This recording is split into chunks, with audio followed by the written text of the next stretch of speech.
কষ্ট ভক্তের নয়নের জল ভগবান কোনদিন সইতে পারেন না বাবা।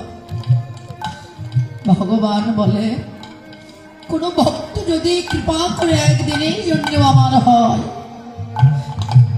আমি ভগবান জনম জনমের মতো তার কেনা হয়ে যায়। কেউ যদি একদিন আমাকে নয়নের জলে রাখে, আমি ভগবান তাকে অনন্তকাল নয়নের জলে রাখি। হ্যাঁ গো মা, ভক্ত যদি ভগবানকে ডাকার মতো ডাকে, জগতে দেখবেন ফুলের বক্ষে যদি মধু সঞ্চার হয়, ফুলকে কোনোদিন যেতে হয় না ভ্রমরের কাছে, ভ্রমর নিজেই ছুটে আসে ফুলের কাছে।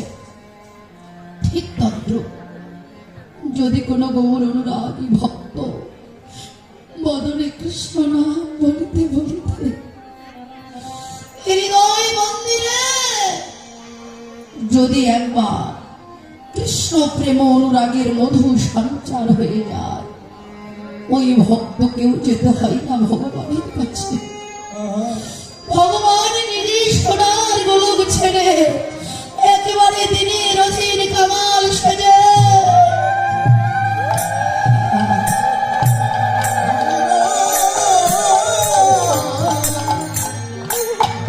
ছুটে আসেন তার ভগবত ভক্তের নিকটে। হ্যাঁ গো মা, নয়নের জলে ডাকলেই ভগবানের কৃপা হয়,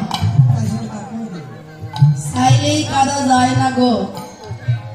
চাইলেই কখনো কোনোদিন কৃষ্ণ নামে প্রেম হয় না। কেন?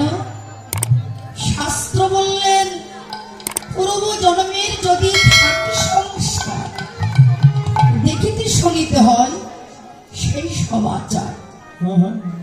পূর্ব জন্মের যদি কারো জীবনে কোনো প্রকৃতি সাধনা থেকে থাকে, তবেই দেখবেন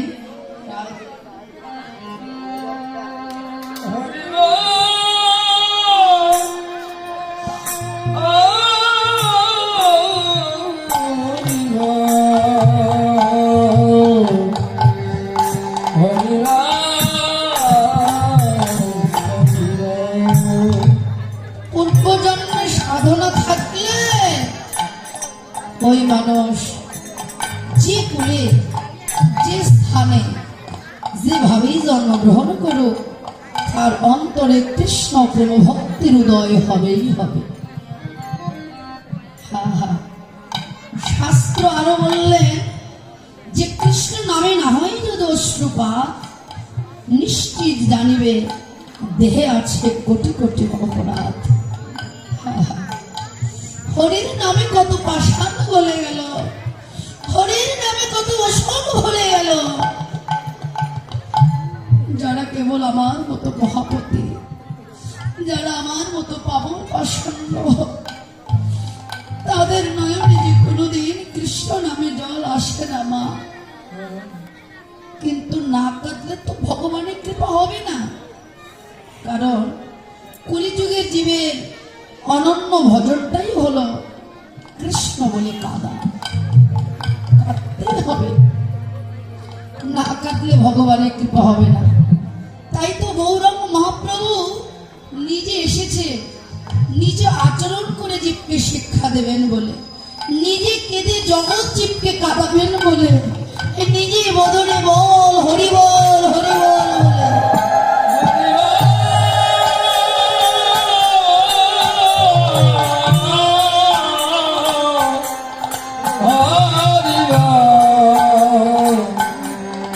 বলে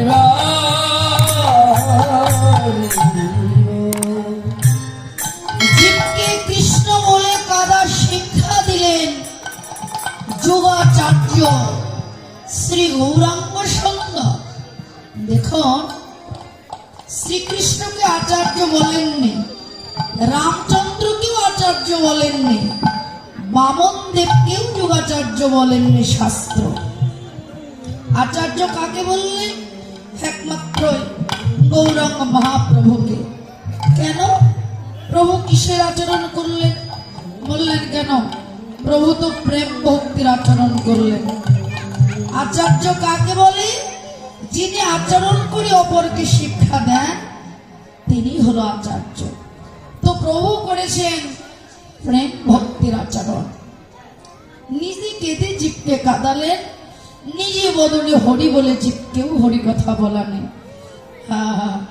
প্রেম ছাড়া জীবের কোনো গতি নাই, মুক্তি নাই, উদ্ধার নাই। কৃষ্ণ বলে কাদাই হলো জীবের অনন্য ভজন। তো এই কৃষ্ণ বলে কাদার শিক্ষা দিবার জন্যই প্রভু এসেছেন। আসলে যে মানুষের জীবনে একটু দুঃখের ছোঁয়া লাগেনি, সে তো তার জীবনকে সঠিকভাবে বুঝতে পারে না। যে মানুষ কোনোদিন ক্ষুধার জ্বালাই ভোগ করেনি, ক্ষুধিকের জঠর যন্ত্রণা কত ভয়ানক, সে কোনোদিন তা জানে না। এবার আর কাউকে বাকি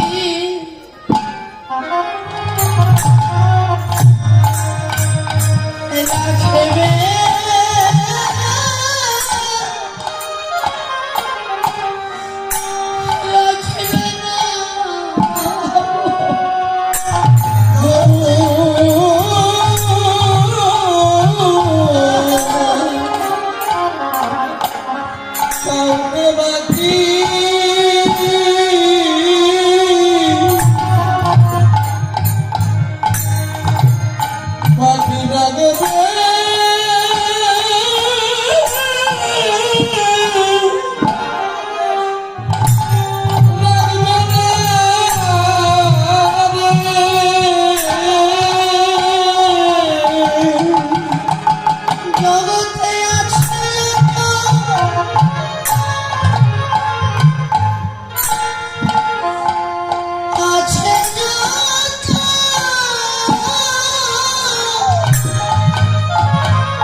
এ দাদা মাইকের সাউন্ডে তো আমরা গান গাবো না, ওই বাহিরে মাইক শুনতে আমার লাভ আছে? অপারেটর নিয়ে আসেন, আপনারা ভালো অপারেটর আনেন, 4 ঘন্টা চিৎকার করতে হবে আমাকে, ভিতরে কিছু সাউন্ড নাই, বোঝা যায় না, সাউন্ড নাই অথচ শীষ দিতেছে সব। সারাদিন শীষ দেয়, এভাবে কীর্তন হবে?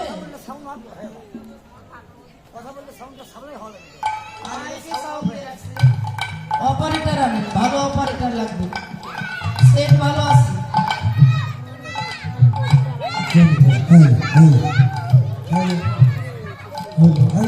প্রথম আপনি তো ভালো ছিল না। যিনি ছিল নন্দ মোটা করে ভালো আছে। তিনি বা কীর্তনের গ্রুপে সবসময় লয়েস করলে তো এসে হলো সাউন্ডই নাই লয়েস করতে। যিনি নন্দনন্দন তিনি হলো সচিমাতার গৌর হরি। ভগবান কৃপা করে এসেছেন এই ধুলোর ধরাতে। আসলেন কেন? করুণায় অবতীর্ণ কল কলিযুগের জীবের প্রতি করুণা বশতই উদয় হয়েছে আমার গৌচার। সংসারবদ্ধ জীব, মায়াবদ্ধ, কামনা বাসনাবদ্ধ, ইন্দ্রিয় বৃত্তি পরায়ণ, কৃষ্ণ প্রেম ভক্ত স্বর্ণ, আজ এই কৃষ্ণ হারা দুঃখী জীব কেউ যেন ভগবানের কৃপা হতে বঞ্চিত না হয়, সবাই যেন প্রভুর কৃপা লাভ করে বদনে হরিব।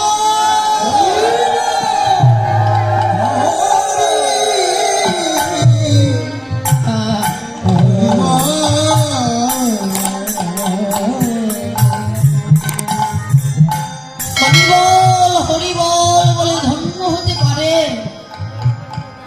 কলির প্রতিটি জীব, কেউ যেন ভগবানের কৃপা হতে বঞ্চিত না হয়। এই উপায় করে দেবার জন্য গৌরাঙ্গ মহাপ্রভু এসেছেন এই ধনুর ধরাতে। একেবারে সহজ উপায় করে দিলেন, অনেক বড় বড় মন্ত্রতন্ত্র নয়, অনেক ভজন নয়, একেবারে সহজ।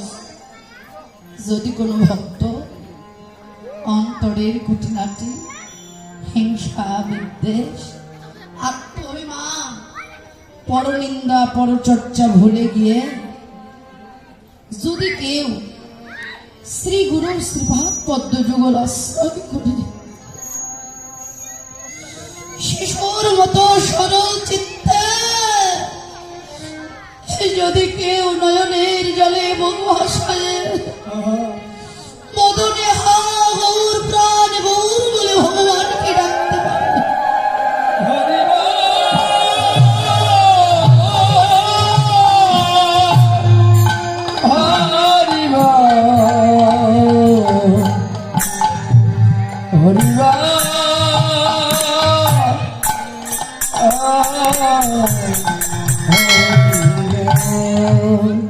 ভগবান তাকে দেখা না দিয়ে থাকতে পারে না গো মা।